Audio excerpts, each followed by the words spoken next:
Pondok Pesantren Raudlatul Firdaus berlokasi di Kecamatan Sungai Ambawang, Kabupaten Kuburaya. Sebagai bagian dari Kabupaten Kuburaya, Pondok Pesantren menjadi salah satu upaya dalam memberikan pelajaran dan pengajaran serta menyebarkan agama Islam tak hanya kepada para santrinya, tetapi juga masyarakat sekitar. Di Kabupaten Kuburaya, jumlah pondok pesantren sendiri cukup banyak. Raudlatul Firdaus menjadi salah satunya. Pondok pesantren ini berdiri sejak tahun 2010 dan telah begitu banyak mengalami kemajuan dan perkembangan. Pondok pesantren Raudlatul Firdaus adalah pondok pesantren yang berpegang teguh pada ajaran Ahlus Sunnah wal Jamaah, dan pondok pesantren ini memegang konsep pendidikan salafiyah dengan memadukan keilmuan modern di dalamnya. Pondok pesantren yang telah mempunyai ribuan alumninya ini berfokus pada pendidikan jenjang madrasah sanawiyah dan aliyah. Atas restu guru kami tercinta almarhum al-maghfirullah Raden Ki Haji Muhammad Syamsul Arifin, beliau menempatkan kami untuk berdakwah, untuk mengembangkan syiar Islam di daerah Kalimantan Barat, yaitu di pondok pesantren Darun Nasihin yang ada di Simpang Kanan. Atas restu beliau, kami berangkat ke Kalimantan Barat, dijodohkan dengan putri almarhum Ki Abdul Syakur bin Nurhadin yang ada di pondok pesantren Darun Nasihin. Kira-kira tahun 2005 kami nikah, tahun 2010 kami hijrah ke tempat ini di daerah Sefi Alina, Desa Durian, Kecamatan Sungai Ambawang, Kabupaten Kuburaya. Alhamdulillah kami merintis pondok ini dari 2010 sampai sekarang 2024, berkisar sudah termasuk harlah yang ke-15 tahun. Dari berangkatnya kami merintis, kami ada niatan. Apa niatan kami? Kami ingin bagaimana ilmu yang kami dapatkan di pondok pesantren ini bisa bermanfaat, agar kami ini punya amal yaitu sedekah jariyah. Sehingga dengan keterbatasan kami dirikan pondok pesantren ini dengan niat baik, dengan niat tulus untuk mengembangkan pondok pesantren yang ada di Jawa, sehingga pondok pesantren yang ada di Kalimantan Barat juga kami bisa membantu dan juga bisa menyalurkan ilmu kami. Walaupun kami berangkat dari yang kecil, karena memang kami orang kecil, tapi mudah-mudahan sambungan barokah kepada guru-guru kami, terutama almarhum al-maghfirullah Ki Abdul Syakur, almarhum maghfirullah Kiai Syamsul Arifin, ini terus bersambung. Dan berdirinya pondok ini tentunya tidak mudah. Kami berjuang, semuanya kami korbankan, karena memang kami merintis dari nol, dari sebidang tanah. Dan di daerah ini belum ada pondok pesantren sama sekali. Jadi kita masuk ke daerah yang memang belum ada pondok pesantren. Sehingga kami ingin setelah sudah berjalan 15 tahun ini, terus kami kembangkan bagaimana pondok ini bisa bermanfaat untuk masyarakat yang ada di sini dan juga untuk masyarakat yang ada di sekitarnya. Sehingga alhamdulillah di ulang tahun yang ke-15 ini kami sudah diberikan amanah kira-kira hampir 15 santri, putra-putri, dan mudah-mudahan doakan mereka semua bisa mendapatkan ilmu yang barokah fid dini wal akhirah. Dulu kami masuk ke sini jalan masih 60 cm. Jadi sepeda motor pun tidak bisa berpapas-papasan di tahun 2010. Alhamdulillah dengan kerjasama antar pemerintah, antar masyarakat, alhamdulillah infrastruktur sedikit berkembang dan juga hubungan masyarakat alhamdulillah kita baik ya, dan masyarakat bersyukur dengan adanya pondok pesantren sehingga penyebaran Islam khususnya di Kalimantan Barat dan terkhusus di sini di daerah Desa Durian ini semakin berkembang. Dulu hanya satu masjid, sekarang sudah ada mushola, sudah ada majelis taklim. Kegiatan-kegiatan Islam alhamdulillah dengan adanya pondok pesantren ini menjadi ikon khususnya di daerah ini, daerah Sefi Alina. Saya tulis di pintu gerbang di situ, pondok pesantren merupakan ujung tombak ya maju mundurnya pendidikan agama Islam yang ada di Indonesia. Tentunya di masyarakat dulu maaf sebelum ada pesantren ya nuansa pesantrennya tidak nampak. Tapi kalau sekarang setelah ada pondok pesantren, apa yang terjadi? Ya setiap waktu kita terus, setiap waktu kita sholawat, sehingga ketika masuk ke kampung ini, ke Sefi Alina, nampak nuansa-nuansa Islaminya yang ada di daerah ini. Dulu sebelum kami masuk di sini masih hutan belantara. Ya, tapi setelah 15 tahun berjalan, alhamdulillah saya lihat sudah nampak nuansa Islam, sudah ya yang dulunya mungkin pekerjaannya kurang baik, barokahnya pondok sudah mulai sedikit demi sedikit mereka meniru, khusus di sekitar. Mudah-mudahan juga bisa berkembang, terutama santri kami. Karena santri kami ini ada yang dari Kuburaya, ada yang dari Pontianak, ada yang dari Mempawah, Singkawang, bahkan ada yang jauh dari Entikong, perbatasan Malaysia dengan Kalimantan, ada 1 orang. Ini semuanya penyebaran dakwah kami melalui santri-santri kami. Karena mereka yang mondok di sini, mereka belajar sekarang, nanti setelah terjun ke masyarakat, mereka akan berjuang untuk kemanfaatan masyarakat.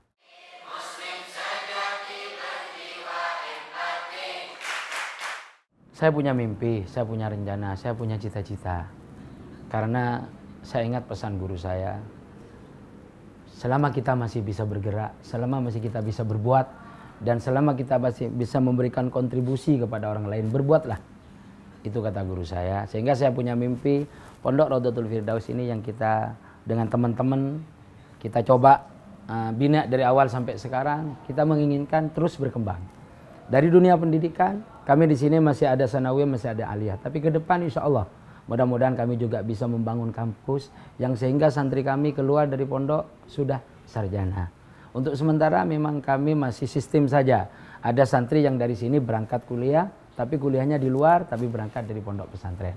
Karena memang kami belum bisa membangun pondok kampus yang ada di pesantren. Tapi insya Allah saya lihat pondok-pondok yang sudah berkembang, alhamdulillah. Di situ sudah lengkap. Jadi santri keluar sudah S1, bahkan sudah S2, pada sudah S3. Jadi mereka lebih kuat, lebih dewasa, dan lebih matang, sehingga dia kontribusinya kepada masyarakat sudah lebih dipersiapkan. Dan yang kedua, saya menginginkan bagaimana pondok pesantren ini diterima di segala elemen masyarakat. Makanya kami ajari anak-anak di sini bukan hanya kecerdasan otak, tapi juga mereka latih kecerdasan hati. Apa maksudnya? Mereka kami ajari sekolah formal, kami ajari bimbing bagaimana ilmu umum, bagaimana ilmu agama. Tapi tak lepas juga kami ajari mereka kecerdasan hati. Apa itu kecerdasan hati? Kami ajari mereka, saya wajibkan mereka sholat berjamaah. Kami wajibkan mereka tadarus Al-Quran setiap hari. Kami wajibkan mereka untuk baca sholawat. Kami wajibkan mereka untuk sholat sunnah, sholat tahajud malam sebelum itu. Itu semua kami lakukan. Kenapa? Untuk kecerdasan hati. Karena kalau tidak imbang nanti, buat apa orangnya cerdas, orangnya hebat, tapi kalau tidak punya akhlak. Buat apa mereka itu pinter, tapi sama orang tuanya itu berani. Sehingga nanti kami seimbangkan. Inilah kelebihan dari pondok pesantren. Jadi bukan hanya otaknya yang cerdas, tapi hatinya juga cerdas. Diajak mereka pinter, tapi diajak mereka beribadah kepada Allah, sehingga nanti dia akan tumbuh menjadi anak yang pinter dan berakhlakul karimah. Sehingga dia akan mendapatkan 2 kebahagiaan nanti, mudah-mudahan. Mereka bisa bahagia di dunia, dan mereka mudah-mudahan juga bisa bahagia di akhirat. Ini yang kita inginkan. Sehingga nanti insya Allah kualitas pondok pesantren ke depan mudah-mudahan lebih baik.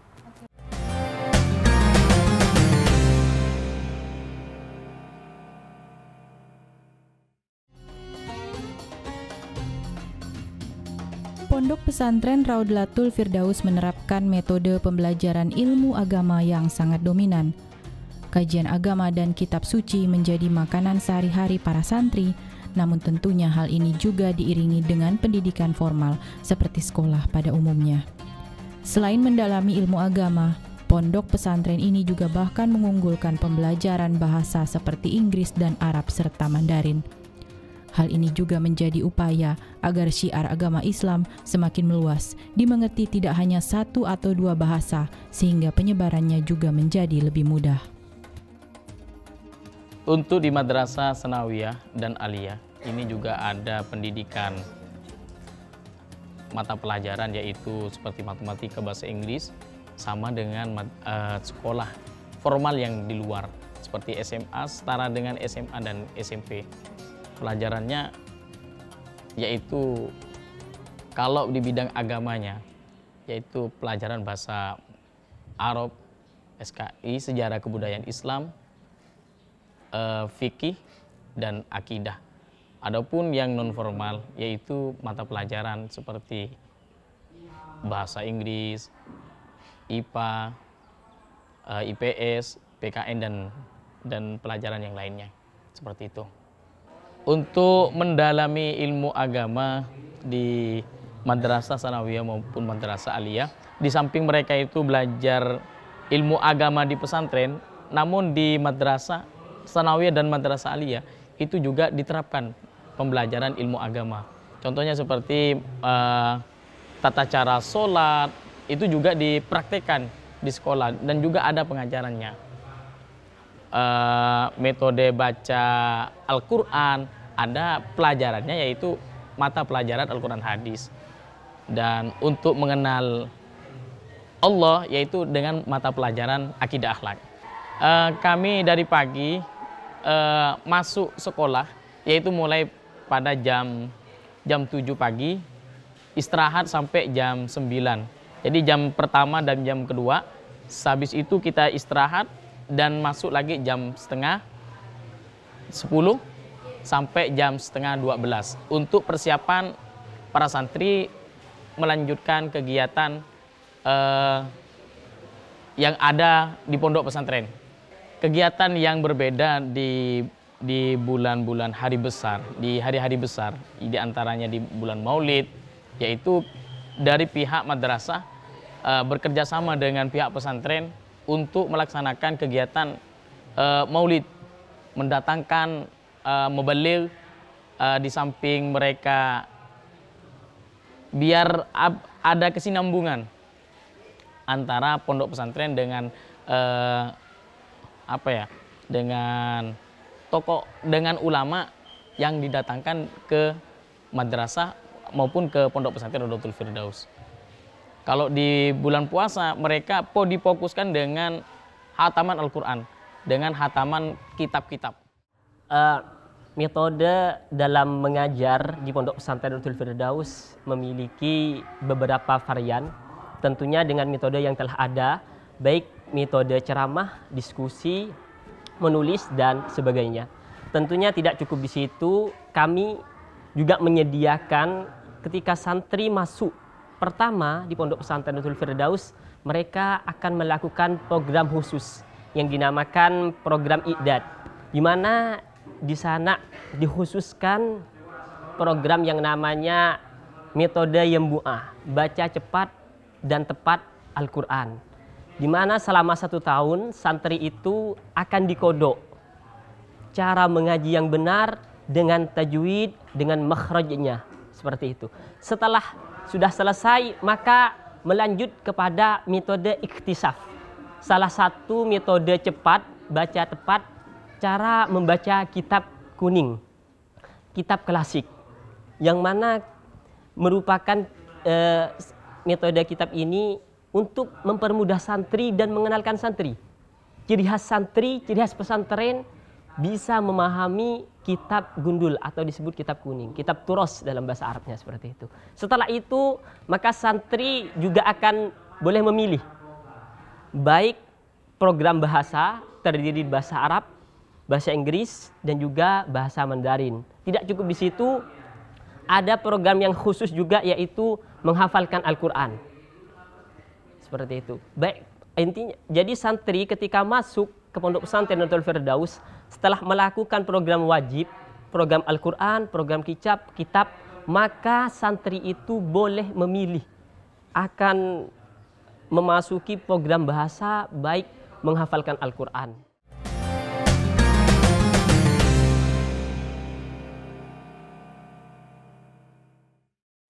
Ya Rasulullah, ya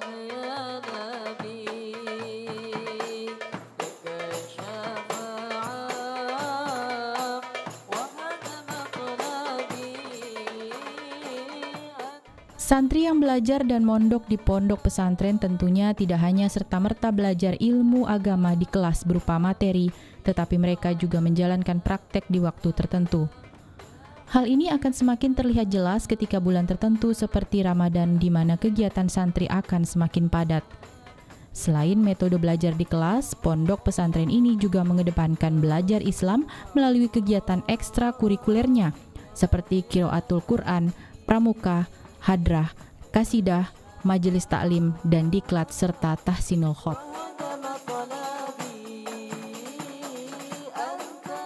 pesantren juga untuk sekarang, yang mana zaman sekarang ini pesantren itu tidak kalah norak juga kepada pendidikan-pendidikan di luar. Di pesantren juga ada sekolah formal, di pesantren juga ada sekolah yang dikhususkan untuk kitab-kitab dan juga ilmu-ilmu agama. Jadi selain di pesantren itu mendapatkan ilmu formal, juga di pesantren juga mendapatkan ilmu agama. Jadi komplit untuk dua-duanya. Mungkin di sekolah luar itu tidak ada yang seperti itu.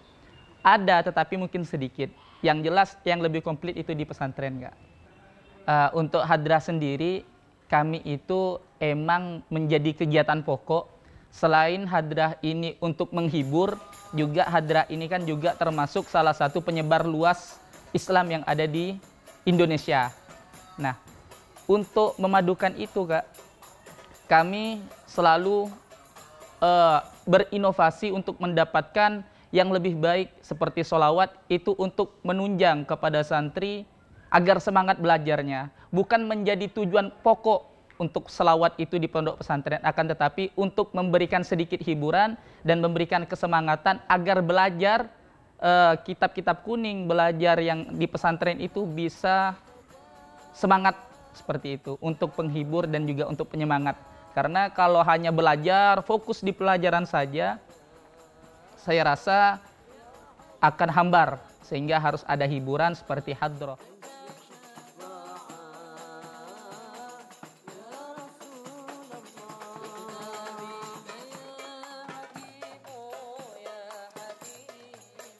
Untuk program ekstrakurikuler, kami juga menyediakan di pondok kami, pertama dari keislaman, yaitu terdiri daripada hadroh islami, yang disebut dengan KSR, Kerasi Santri Darul Firdaus. Untuk program eskul, sekolahnya kami juga menyediakan pramuka. Seperti itu. Tidak cukup di situ, untuk putri juga kami menyiapkan program menjahit. Agar apa? Agar para santri ketika keluar, mereka itu bisa mengembangkan bakatnya dan bisa bermanfaat bagi masyarakat sekitar. Untuk hadrah tersendiri, kami sering mengikuti event-event lomba, baik tingkat kecamatan, tingkat provinsi. Pernah dulu itu ada di Mujahidin dan kami mendapatkan juara 1. Tidak cukup di situ, kami juga sering diundang di beberapa acara. Tentunya dengan adanya hadrah ini, ajaran Islam, tradisi Islam yang diajarkan oleh Nabi, para salafun saleh, para ulama itu akan tersebar. Karena kenapa? Karena mengingat zaman sekarang sudah makin canggih, semuanya serba internet, semuanya serba HP. Bagaimana kami selaku pengurus Pondok Pesantren Darul Firdaus menyiapkan hadrah ini agar mereka itu ingat. Agar mereka itu ingat kepada jejak leluhurnya. Agar mereka itu ingat bagaimana Nabi menyebarkan agama Islam itu. Tentunya ketika kita mengaca kepada Wali Songo memasuk kepada Islam, tentunya mereka menggunakan beberapa macam pendekatan metode untuk menyebarkan agama Islam itu sendiri. Maka kami memilih hadrah untuk bisa bagaimana masyarakat itu cinta terhadap Islam, cinta terhadap selawat, dan mereka kenal kepada Nabi Muhammad SAW.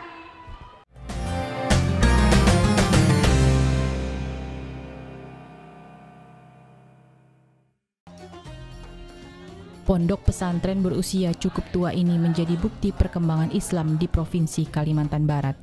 Jika pondok pesantren ini terus beraktivitas, tentu akan bisa menjadi tempat belajar yang baik bagi generasi yang akan datang.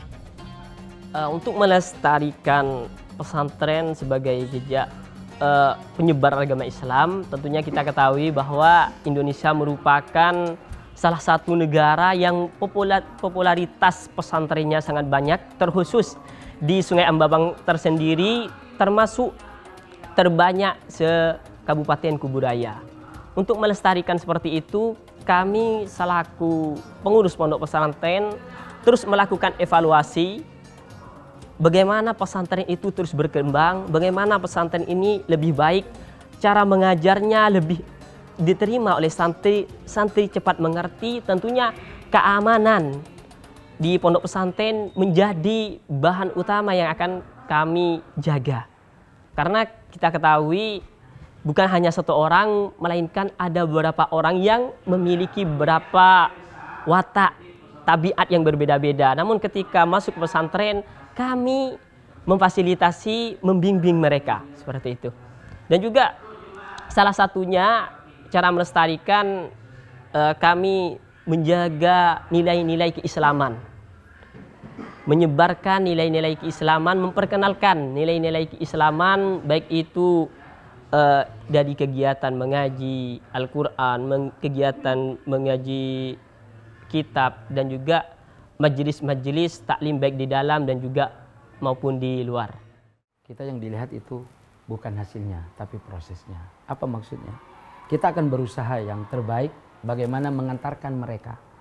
Masalah hasilnya itu bukan urusan kita, itu sudah urusan Allah. Memang tidak semua santri itu baik. Ada juga yang nyampe ke masyarakat itu tidak sesuai dengan harapan. Tapi tugas kita di sini hanya mendidik. Mendidik, berusaha mengantarkan mereka. Nanti hasilnya itu kita serahkan kepada Allah. Manusia hanya bisa berusaha, Allah yang menentukan. Makanya yang tadi saya sampaikan, kita lihat prosesnya. Karena Allah berjanji dalam Al-Quran, akan saya rubah nasibmu kalau kamu mau merubah sendiri. Pesantren menyiapkan di sini. Bagaimana anak-anak yang punya akhlak yang baik. Sesuai dengan apa yang saya sampaikan tadi, mereka kami latih bukan hanya kecerdasan otak, tapi juga kecerdasan hati. Ya tujuannya tadi, menyikapi takut hal-hal yang mungkin tidak baik akan dimiliki oleh mereka. Tapi andaikan suatu saat, andaikan di antara salah satu santri kami yang mungkin mereka kurang baik, biasanya setelah kami lihat satu, mungkin mereka selama di pondok pesantren kurang istiqomah. Mungkin selama pondok pesantren kurang ikut aturan-aturan yang sudah ditetapkan di pondok pesantren.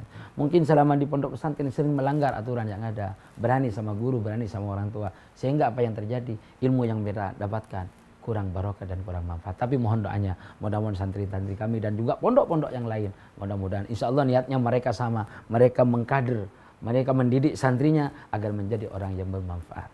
Andaikan ada di salah satu pondok atau mungkin pondok kami, itulah yang bisa kami sampaikan. Mohon doanya, mudah-mudahan itu tidak terjadi di pondok-pondok, terutama di pondok Raudhatul Firdaus.